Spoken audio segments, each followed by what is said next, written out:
Since Donkey Kong was released way back in 1981, platformers have caught the hearts of all gaming audiences. Whether you're young or old, a gaming veteran, or a newcomer to the medium, chances are you've heard of and played a Mario title of some sort.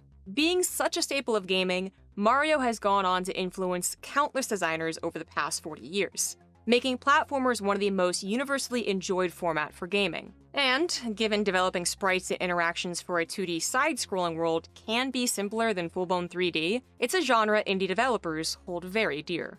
Welcome to ZeroDeaths. As such, let's dive into 10 of our favorite indie platformers. Number 1. Super Meat Boy. Starting off with a few classics, Super Meat Boy is what you'd get if you mixed Mario with Flash and inject it with steroids. Designed by Edmund McMillan and Tommy Raffines under the name T-Meat, the idea originally emerged as a 2008 Flash game called simply Meat Boy, a red cube of meat that attempts to rescue his girlfriend, Bandage Girl, from the mean Dr. Fetus. Yeah, this game's pretty weird if you stop to think about it. Super Meat Boy turns everything up to 11, with Meat Boy sprinting and jumping through 300 trap-filled levels, which quickly ramp up in difficulty. With levels becoming punishingly difficult, Super Meat Boy's mechanics of instantly restarting, being able to circumvent particularly tricky levels, and, of course, seeing all your failed attempts play as one when you finally finish the level, makes for a hugely satisfying experience of speed, precision, and muscle memory. If you like platformers, Hotline Miami,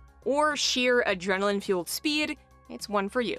Number 2. Fez. Pulling back to a normal speed and shifting the difficulty to the cognitive instead of the physical, Fez is another indie classic released in 2012 by notorious designer Phil Fish. In it, you control Gomez, a character living in a 2D plane until a mysterious Fez arrives on his head, and he witnesses the breakup of a hexahedron, revealing the 3D world around him. Taking this narrative, Fez has the player switch between 4 fixed 2D perspectives of a 3D world to solve puzzles in a wonderful blend of dimensions. And given the game's trust in the player, leaving lots left unsaid. Navigating the twisting world to uncover all of its secrets is certainly a blessing. Although the first half is pretty straightforward, the second half is one for true puzzlers, with some seriously obscure head-scratchers which stumped the community for months.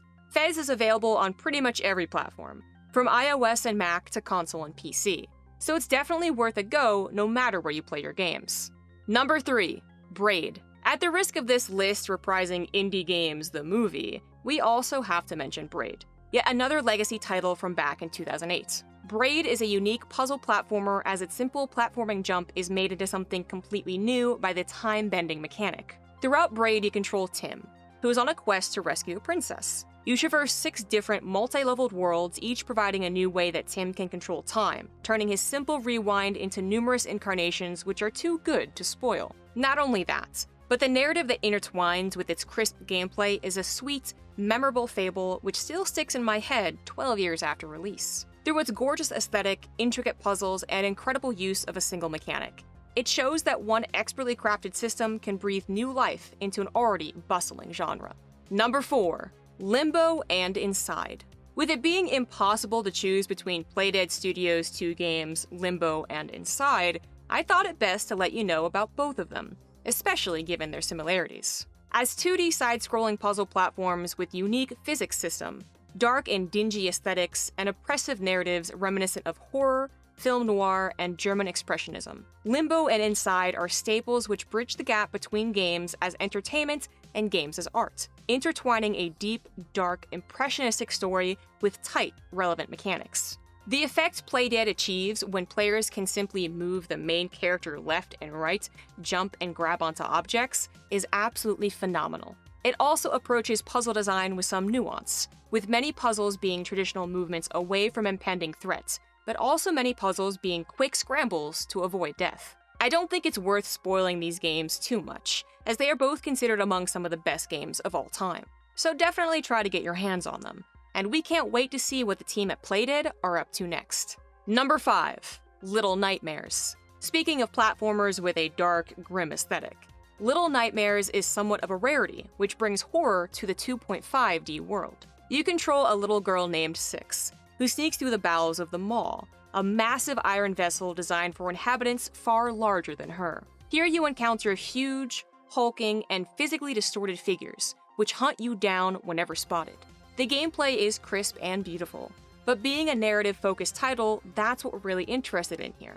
And it certainly delivers a fair few frights and questions, while leaving a bunch of food for thought. Developed by Tarsier Studios, who have close ties to Sony.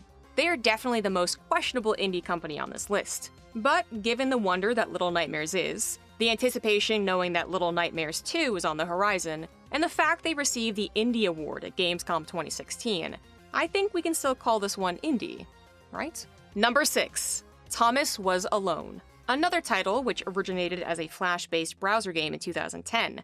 Thomas Was Alone was expanded and released to PC and Mac in 2012, receiving a few rebooted ports to Linux, PS3, PS4, Xbox One, Wii U, iOS, and Android in the years that followed. If you're into indie titles, you've probably heard of this one somewhere as that game which makes you care about shapes.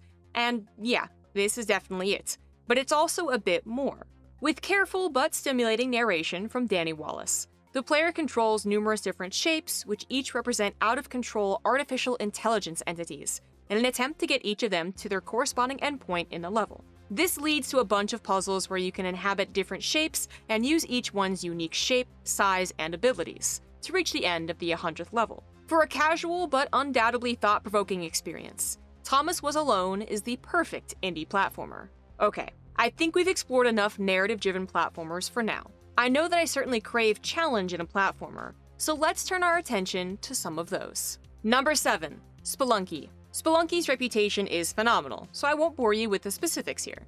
It's a game where you explore dangerous traps and enemy-ridden mines, searching for loots, keys, and upgrades in an attempt to reach the end, which, given its punishing difficulty and permadeath, is something I am still yet to achieve. Not only that, but every time you restart the game, you'll be dropped into a completely new, randomly generated set of levels, keeping the thrill of exploration and the unpredictable difficulty high at all times.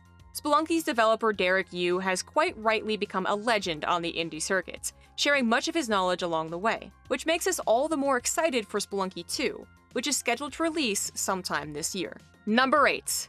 VVVVVV. Once you realize it's 6 Vs, VVVVVV becomes easy to say and remember. But its bizarre title is certainly not the only thing that makes this game memorable. Through its archaic, blocky style, its punishing difficulty, and the incredible pace and flow you can achieve while playing VVVVVV is certainly a unique platformer. Hailing from 2010, you control Captain Viridian, tasked with rescuing your space crew after a teleporter malfunctioned, warping them into another dimension. As you traverse the game's 400+ rooms and countless user-created levels, you are faced with numerous classic platforming conundrums of jumping on moving platforms, avoiding bizarrely placed spikes, and dodging enemies. But the most interesting thing about VVVVVV is that it takes platforming's central mechanic and flips it on its head. Literally. You can't jump, but instead you can control the direction of gravity, causing the player to fall upwards or downwards. This mechanic takes a lot of mastering, leading to a steep difficulty curve when you reach the harder challenges. That said, VVVVVV is a classic, and has seen countless ports to different consoles, even the obscure little handheld Pandora. Do you even remember that thing?